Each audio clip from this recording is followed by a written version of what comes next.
S mobile repairing YouTube channel সবাই subscribe, like, comment, share করো। এই মোবাইলটি ডিসপ্লে চেঞ্জ করতে হবে। দেখুন প্রথমে সেটাকে খুলে নিচ্ছি। এই যে ব্যাক প্যানেলটা খুলছি। এই যে ব্যাক প্যানেল খোলা হয়ে গেছে। এবার ফিঙ্গার পাতাটাকে খুলে নেব। এই যে ফিঙ্গার কানেক্টার খুলে নিলাম।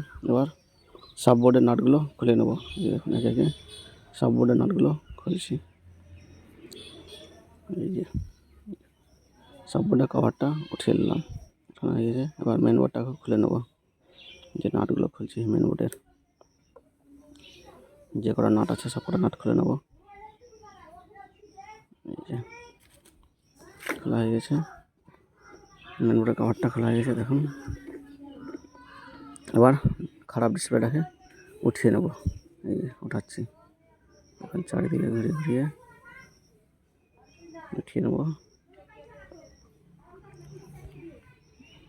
এই যে দেখুন এই যে উঠাচ্ছি, গ্যাপ হয়ে গেছে।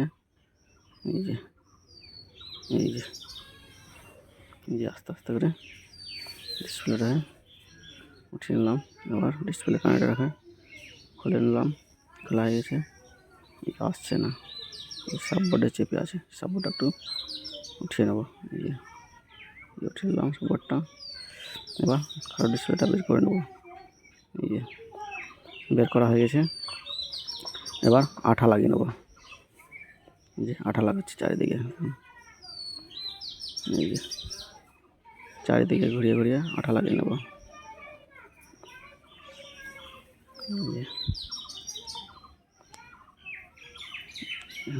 ভালো করে আঠা লাগিয়ে নেব। আঠা লাগানো হয়ে গেছে। এবার নতুন ডিসপ্লেটা বের করে নিলাম। এই যে এটা নতুন ডিসপ্লে। এই যে প্রথমে ডিসপ্লে কানেক্টর ভরে নেব। এই যে ডিসপ্লে কানেক্টর।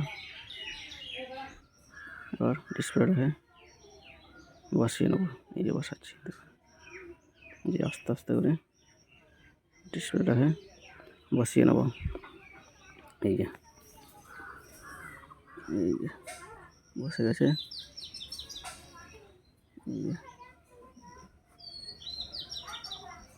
এই যে বসে গেছে। এবার সাববোর্ডটাকে বসিয়ে নেব। এই যে সাববোর্ডটা বসাচ্ছি। এই যে বসানো হয়ে গেছে। এবার সাববোর্ডের কভারটা দিয়ে টাইট করে নেব। এই যে সাববোর্ডের কভার বসিয়ে নিলাম। এবার নাট দিয়ে টাইট করে নেব। এই যে নাটগুলো লাগাচ্ছি দেখুন। যে কটা নাট আছে সব কটা নাট লাগিয়ে নেব।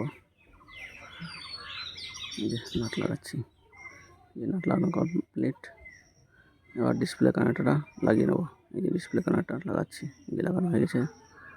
এবার যে কটা পাতা খোলা ছিল এই ব্যাটারি কানেক্টরটা লাগিয়ে দিলাম। এবার মেন বোর্ডটাকে টাইট করে নেব। এই যে নাট দিয়ে টাইট করে নেব।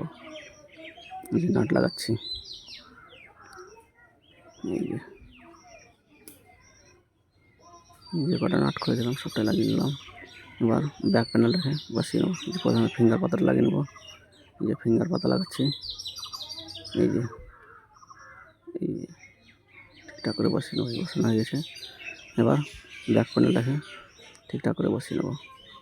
এই যে দেখুন এই যে বসাচ্ছি। চারিদিকে চেপে চেপে ভালো করে বসিয়ে নেব। এই যে হয়ে গেছে। এবার রাবার দিয়ে টাইট করে নেব।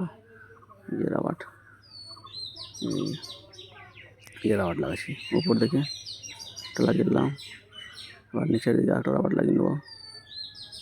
এই যে লাগানো হয়ে গেছে। মাঝখানে একটা রাবার লাগিয়ে নেব। এই যে মাঝখানে লাগাচ্ছি। এই যে লাগানো হয়ে গেছে। এবার পাওয়ার অন করব। প্রথমে চার্জ লাগিয়ে নেব। চার্জ নয়, এই যে এবার চার্জ হচ্ছে না। এবার পাওয়ার অন করবো। ভিভো লেখা চলে এসছে। এই যে অন হয়ে গেছে। এবার কাজ করে দেখো। এই যে কাজ করছে।